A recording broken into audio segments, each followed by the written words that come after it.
I've been exploring Nevada for the past few days under a heavy overcast sky, but this morning the clouds have cleared, and as I pass back by this viewpoint, it's looking very different out there.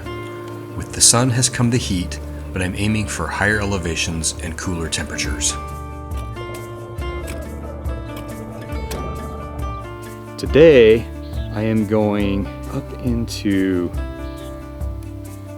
those mountains there.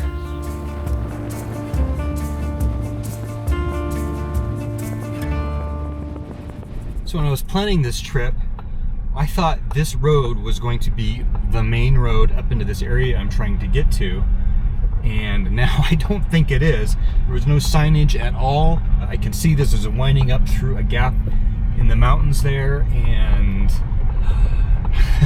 this is still just cool.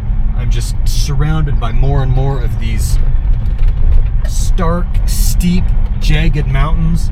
No trees anywhere. So cool out here. I'm still a lot of miles from the mountaintop area I'm hoping to get to. This route is not inspiring confidence now that I see it in person. It would require a significant detour to loop around into the next valley and approach this mountain range from the other side. So I'm going to cross my fingers and hope this road is going to connect. It's so funny as you look at these mountain ranges face on, and they just look impassable. It's like there's no way you could get past that, but then people have found these ways to worm through these little gaps. It's always a surprise.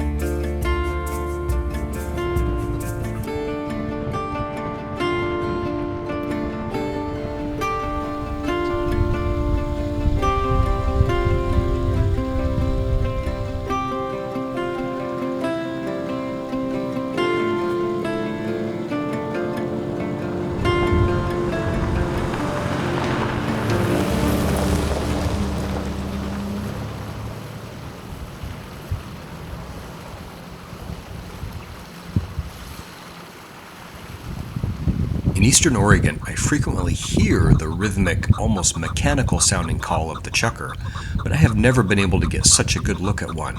I had no idea they had such interesting plumage.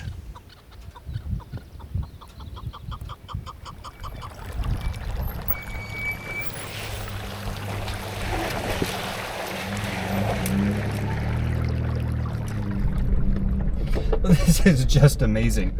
I was at maybe around 4,200 feet down the valley floor there where I got gas, and then I drove up into the mountains here. I'm now at almost 6,000 feet. I've gained close to 2,000 feet, and then up here in this little saddle or crater, I don't know what you call it, just this huge meadow and this vast spring of water coming out of the ground. Just this weirdly lush little spot. There's irises blooming everywhere. Clearly someone came upon this and thought it would be a good place to homestead.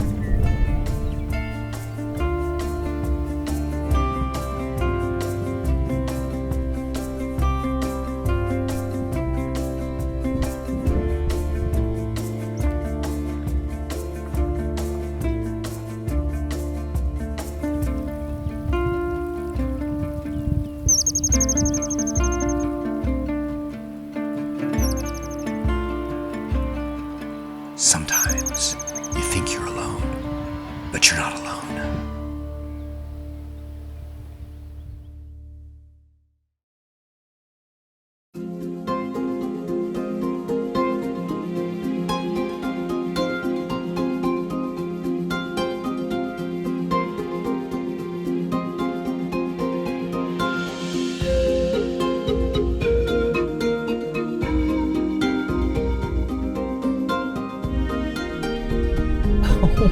What? Every little hill that I crest reveals some other new, amazing vista. And this is all like up here at the top of these mountains that you see from a distance and just look like plain nothing craggy mountains. These mountains are just hiding little secrets up here.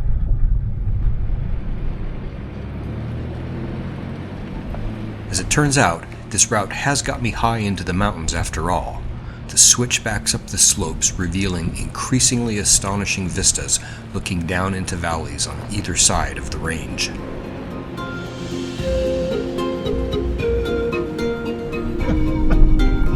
I don't know exactly what I was expecting, but I was not expecting this.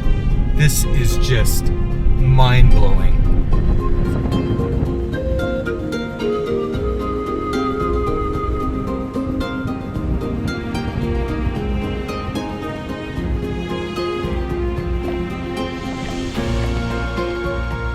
Even with the drone, it's difficult to capture how dramatically this trail is ascending. The grade here is so steep that I've shifted into low range to make the climb.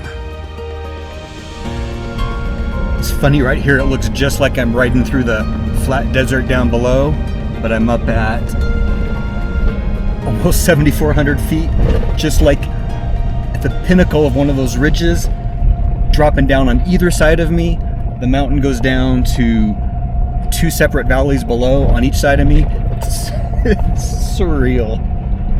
I've crested yet another high point, only to discover I'm still a long ways from the top, but I can't believe the scenery that is unfolding in front of me. This is totally giving Colorado vibes, without needing to survive the 11,000 plus feet of elevation that defeated me last year. I'm feeling just fine here at 7,000. And what's crazy is that this is just one teeny tiny little fraction of all the mountains in Nevada. There's one little bit of mountain in this one little corner of Nevada. As I look off to the east, I see more and more mountains heading off that way. As I look off to the southwest there, another range of just crazy, like even higher, snowier mountains. I wonder what secrets are hidden in all of those mountains. As I return my attention to the mountain range under my feet, I catch a glimpse of a road cut into the steep flanks of the main peak. I can't even tell if that's the same road I'm on now, but if that is my route, I still have so much further to go. I know these mountains get snow in the winter, but it's otherwise just so arid and treeless here that the last thing I expected was to find myself in an aspen grove. Yet another surprise that I never would have guessed was hidden up here when I was looking at these stark mountains from the valleys below.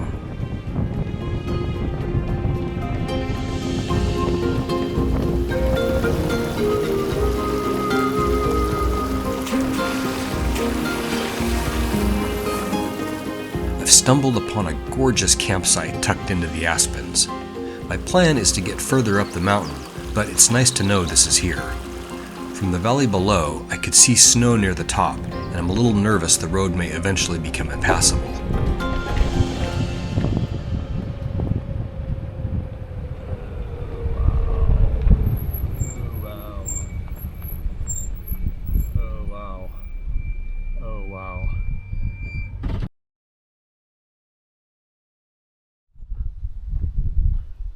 Oh wow, okay, I'm nearly certain that there's nobody in here because I saw somebody come down the trail a little while ago. Oh my gosh. Yeah, see? Spring slush. That is why I don't mess with that. I don't care what kind of tires, what kind of four-wheel drive. These patches of leftover snow are not like driving in snow. Now this probably happened a while ago, I'm thinking, and there was probably more here, and he tried to push through, and he slid off. I mean, you can see how far back he is. There must have been quite a bit more here. But yeah, that's not a simple recovery there. Now I did see a Jeep come down a little while ago, and it looks like he rolled across there just fine. He'd have one tire on solid ground the whole time. Probably all right. Seatbelt on. I don't think this is going to be any issue at all. the ground feels pretty solid next to it. So just some easing up, just sliding. Feels icky off camber like that on the snow. I'm able to squeeze between the abandoned pickup and the slush drift and continue along my route, but where the road has been carved into the steep flanks of the mountain, erosion has definitely taken its toll.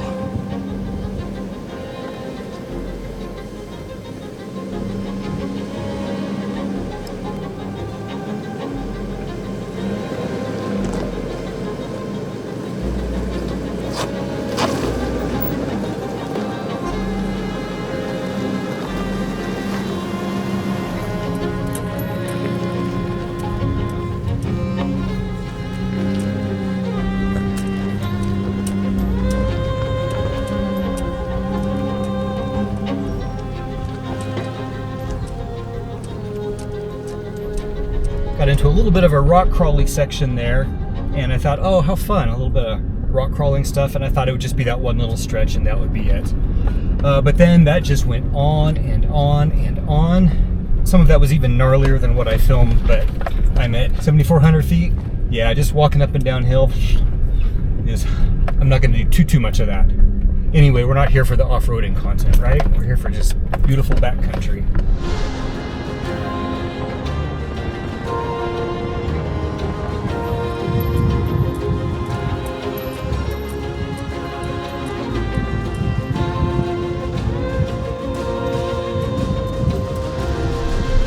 Knew there was a body of water up here.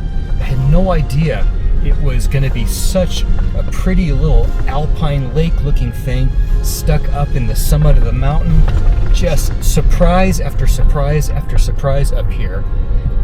I am just, I already said blown away, mind blown, flabbergasted. I'm flabbergasted, stunned. I'm beside myself. I am ecstatic and thrilled. I just cannot believe how awesome this is. I thought it was going to be cool, but it has just wildly exceeded my expectations. Okay, I'll stop. I'll stop now. Let's see what's up ahead here.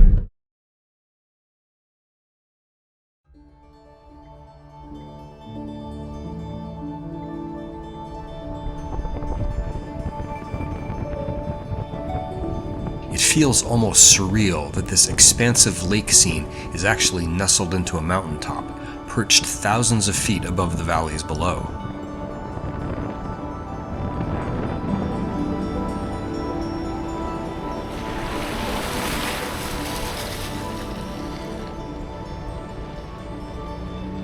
There's a tiny, free, primitive campground along the lakeshore, and while it's still only mid-afternoon, this is just too pretty and peaceful to not stop and enjoy.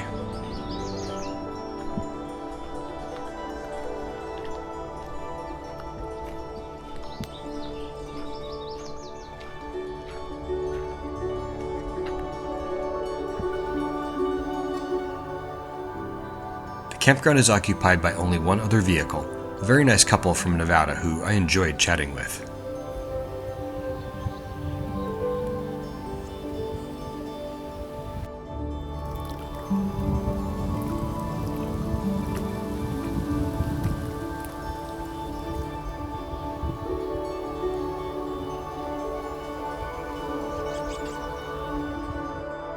My campsite is surrounded by a serene forest of aspens supplying scattered shade from the summer sun.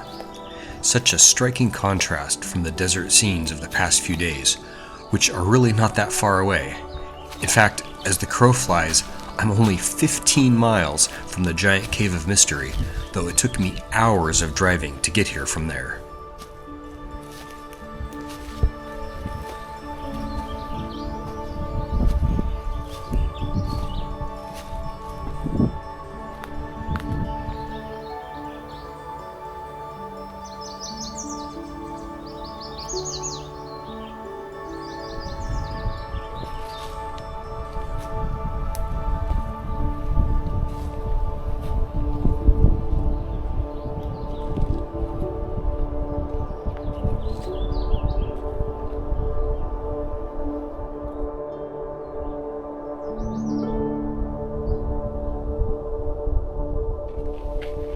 absolutely glorious.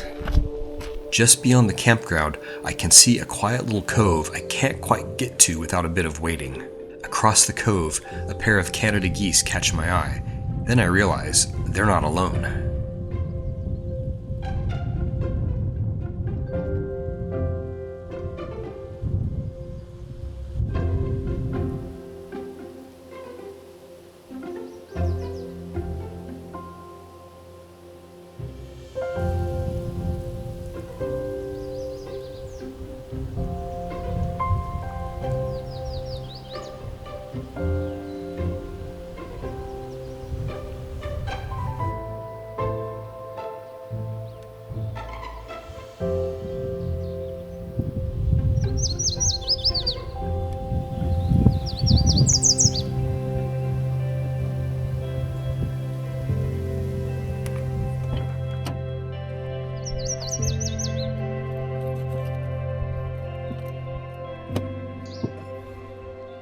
Well, I'm not doing a whole lot of talking here at camp because I've got neighbors right there and I don't want them to think I'm crazy. I didn't tell them that I make videos, but still. This has just been such a beautiful spot up here. It's the first warm day of the trip and I've been saving this bottle of dry rosé chilled in the fridge to drink after a long hot day.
Apparently, it's not just dinner time for me, and I spend the evening entertained by fish making forays to the surface to feed.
This morning, I'm cresting this final peak above the lake in order to drop down into the next valley below and find my way to the highway.